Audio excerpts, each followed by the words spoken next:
Hello, thank you. First of all, I have to apologize in advance, Donna, for what is about to happen at the beginning. The robot apocalypse is happening momentarily. So, first of all, I had to talk about AI. You know, everyone says there's going to be lots of talk about AI. So, as I started off with a reference to AI, I just kind of had a bit of a geeky moment where I just needed to say, oh crap, the singularity. And maybe we're already there. If you've ever been wondered, first of all, these are references to the Matrix and the Terminator, which I found out recently were actually connected. I didn't actually know that the Terminator was kind of a prequel to the Matrix series. Anyway, who knew? So if you've ever been wondering what the singularity is, it's the hypothetical point where basically technology explodes, creates this super intelligence, and has the possibility of wiping out humanity, hence the Terminator and the Matrix. So fun. So on that note, in terms of AI, yes, I was talking about, it's cool. We need to pay attention to it, but also perhaps be alarmed by it. Stephen Hawking, he's unfortunately no longer around, but he expressed concern. He made several different moments where he was talking about events that may happen that might lead to human extinction, and one of them was this very moment, creating an artificial superintelligence that pauses and just significantly outgrows us and then realizes, I don't know if I need them anymore. Just for fun, before I get into the meat of the stuff, I also had lots of fun with ChatGPT. So I quizzed back and forth about the singularity. And I feel much more comfortable because ChatGPT kind of said, yes, it's a problem, but don't worry, we're going to be perfectly ethical. Everything's going to be fine. Don't be concerned. We're going to make humanity better. So that was the response that I got from ChatGPT. So take with that what you will. So if you're wondering why I'm going on about this, it was partly to highlight how it's interesting, how it's great, and how we need to pay attention to it. And perhaps there's lots of interesting things that we could leverage AI for. I think in the short term, things like creative and strategy and lots of writing memos and you name it, it can help significantly. However, I feel that we've been down this road many, many, many times before, yet there's these kind of nagging best practices and things that we never seem to fundamentally address. And I'm fearful, again, that we've got this moment where we're all talking about this fascinating, this fabulous, new technology, and we're going to leap bounds ahead, but lots of organizations don't have a database manager, for example. But we'll get into some of those, about maybe 10 things that before you worry about, oh my God, do we need to make our own chatbot and answer everything that all our constituents are going to talk to us about, blah, blah, blah. Before you even get there, get your basics aligned. The reason I bring up digital first is I think this phenomenon, particularly at the beginning of the pandemic, we were experiencing this kind of quick rush. There was this I'm going to be digital first. Another one that was coming up was digital maturity. What is fascinating when you dig down into the discussions of digital first and digital maturity, this is Deloitte's example. They were talking about 7 steps you needed to take. Everyone was kind of jumping and entering at the last. But if you actually went through and look at something about what really going through the steps to reach digital maturity or get digital first, they were talking about getting your infrastructure in place, wiping out your silos, getting infrastructure to talk to each other, getting digitally savvy open talent networks, getting absolutely your right partners lined up, having great workflows, that's like policies, etc. Really getting into the fundamentals of how your organization sets up, how your databases, etc. talk to each other, and then just having a very flow, adaptable business model. What a lot of organizations did, which I'm fearful we're going to do again, is they would jump right in at 7, kind of let's do the fun stuff, without laying the groundwork and doing a lot of the good fundamentals. And I feel as a result of that, a lot of organizations are struggling. They became digital first, they quickly got some systems in place, but they weren't sure about how data was going to work. They didn't have privacy policies in place at the level they needed to.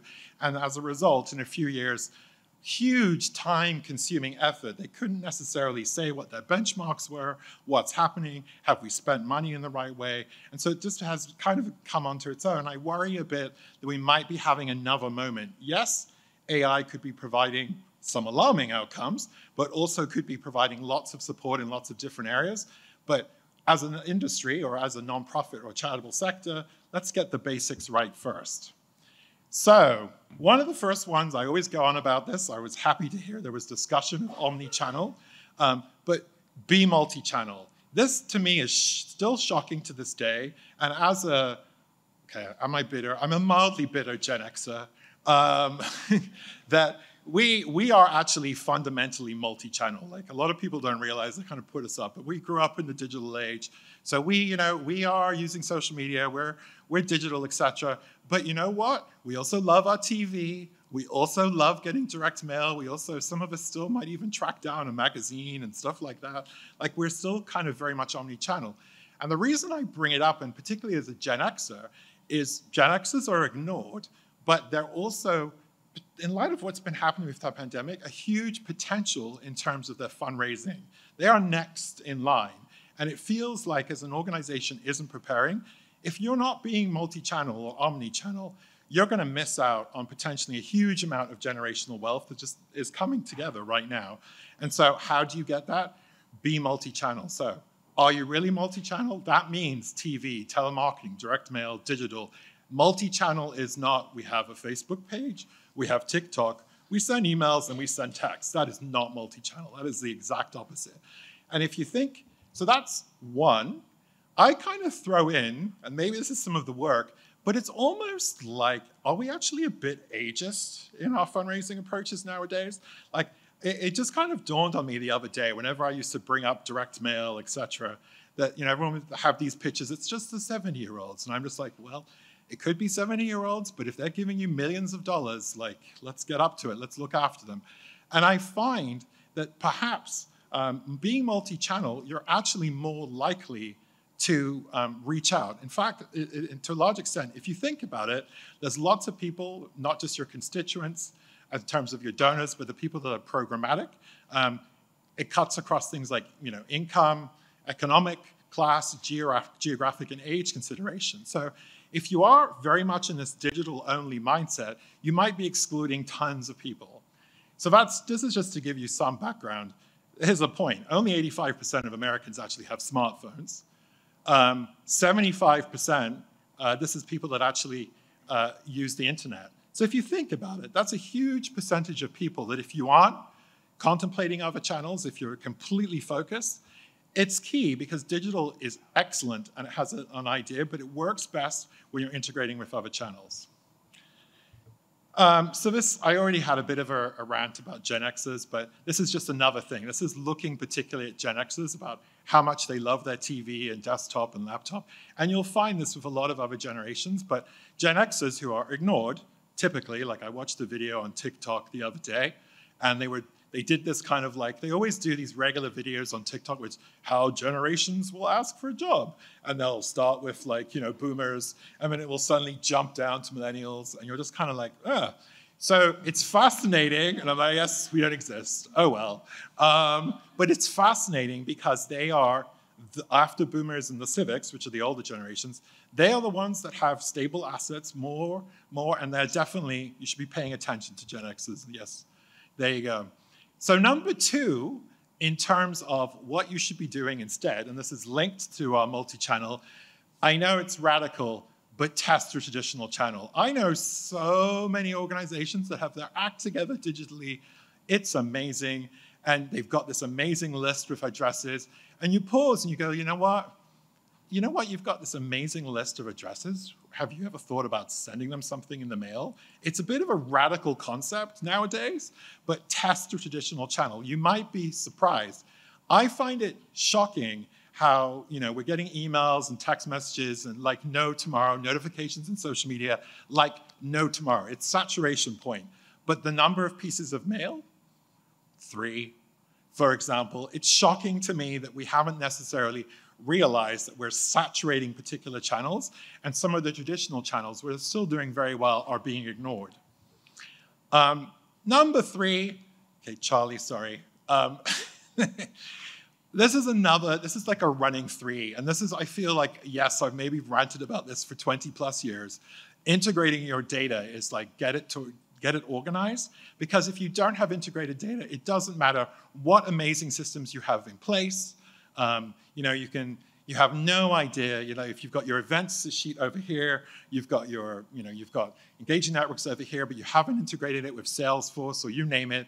You've got any number of lists. And it's just a way of thinking about the potential different silos that you might have going on. You have organizational channel silos. You might have fundraising program silos. You might also have organization-wide silos. For me, what's fascinating is everything that's public-facing is a potential constituent.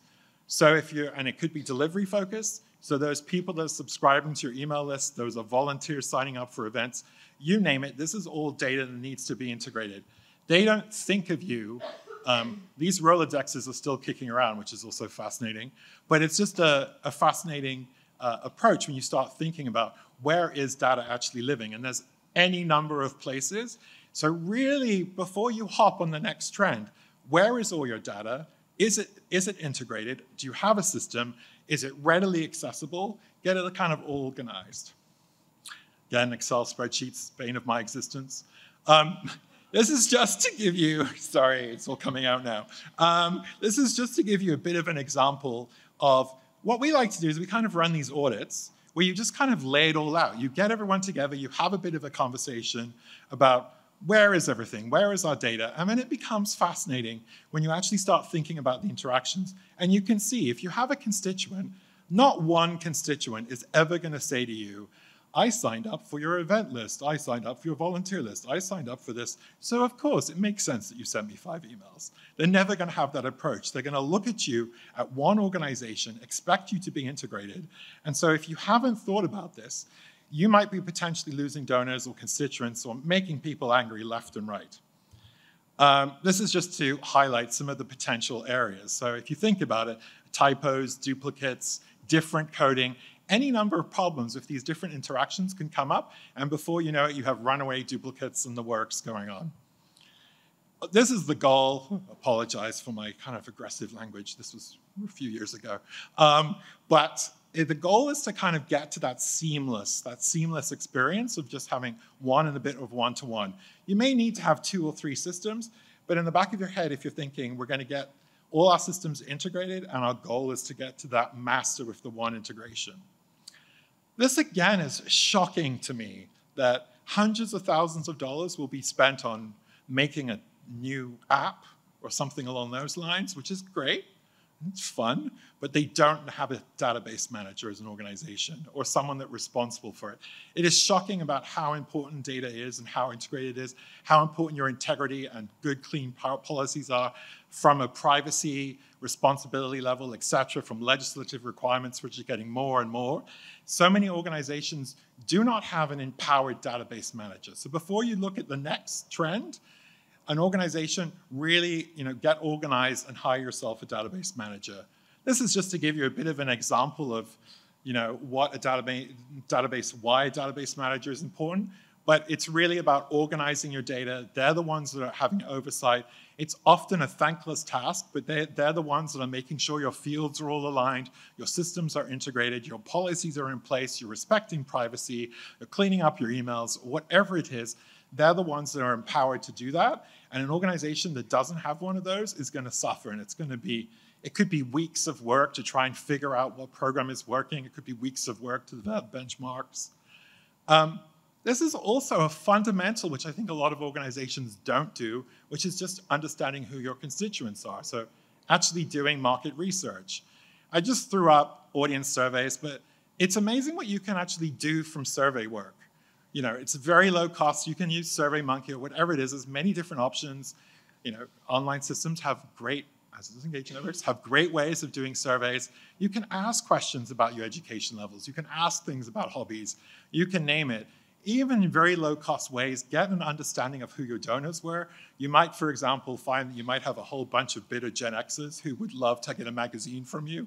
You never know. You're going to uncover a lot of that information through surveying. It's shocking to me how little is perhaps not actually known about constituents. So surveying is a very important tool. Once you've got the surveying and you understand who your constituents are, you can start developing organizational-wide benchmarks.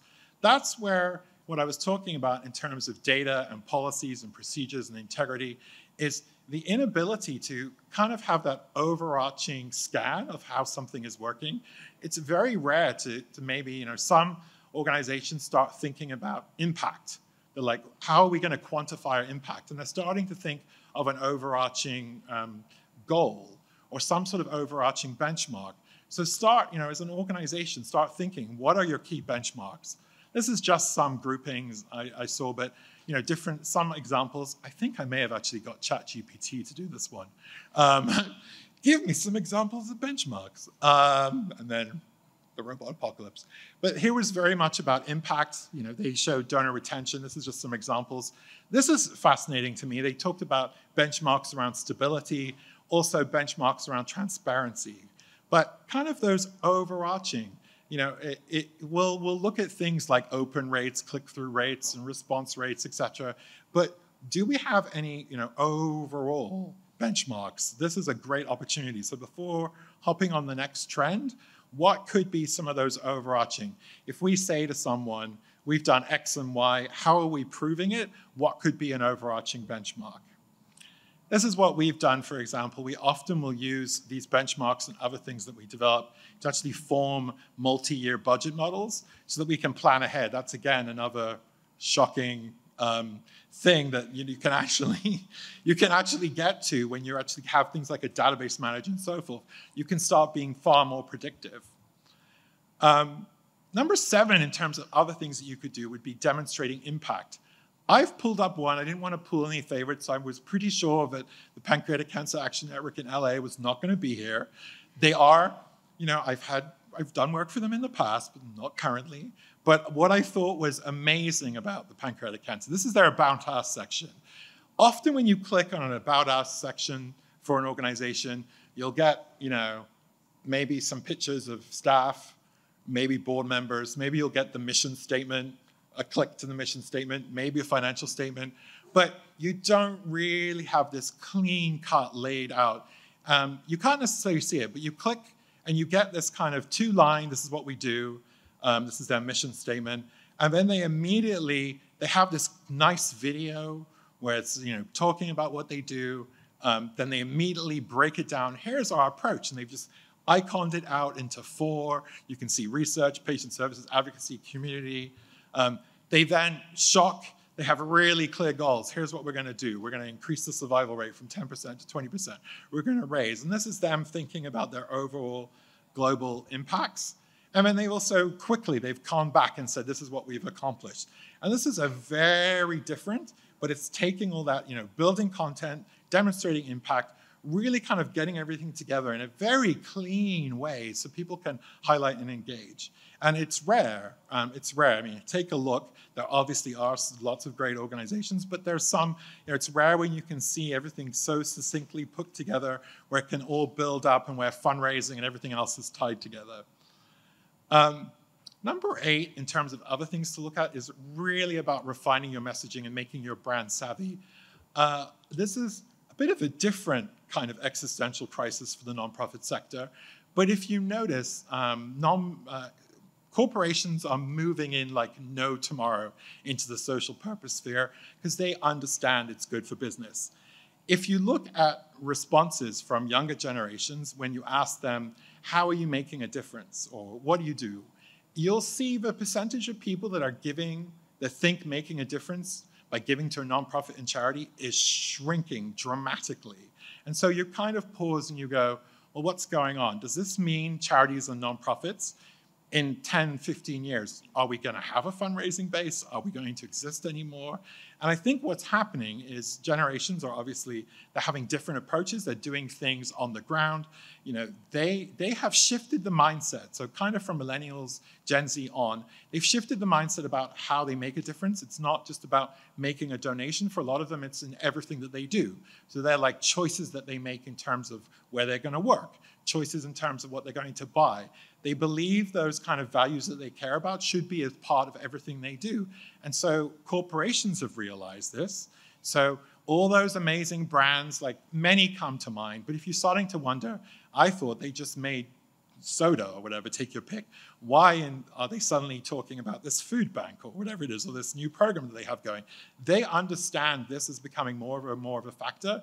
Unless as charities we kind of respond to that, get really savvy marketing, have really good brands, I'm fearful that we're just going to be kind of wiped out.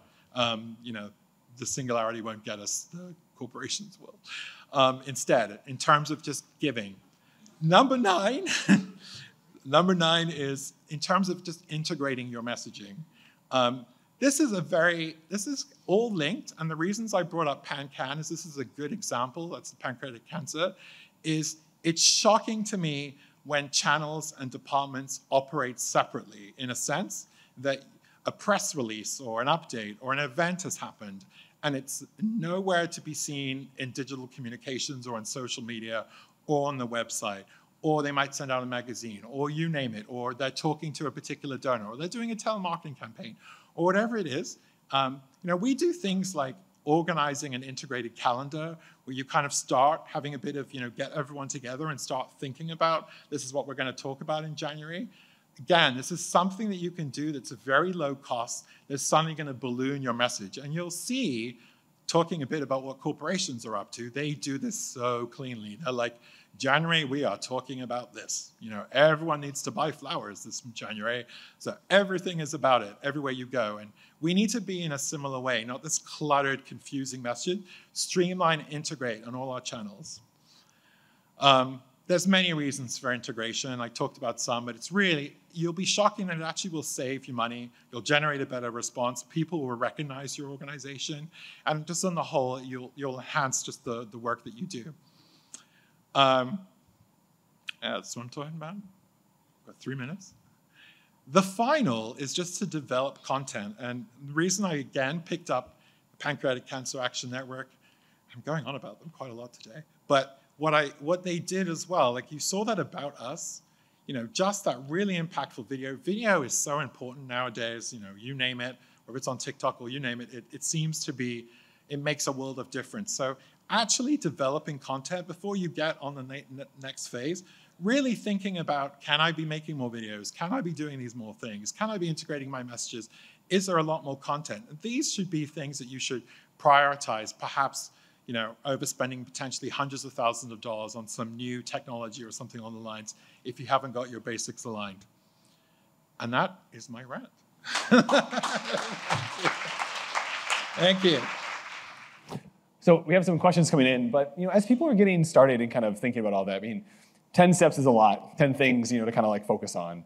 And the one that I pulled out from there that I thought the most important was the integration piece. Yes. Because I really felt like you could change that today. You could set up a shared Google Calendar today. Yes. Yeah. And so what are your thoughts on that, about starting there?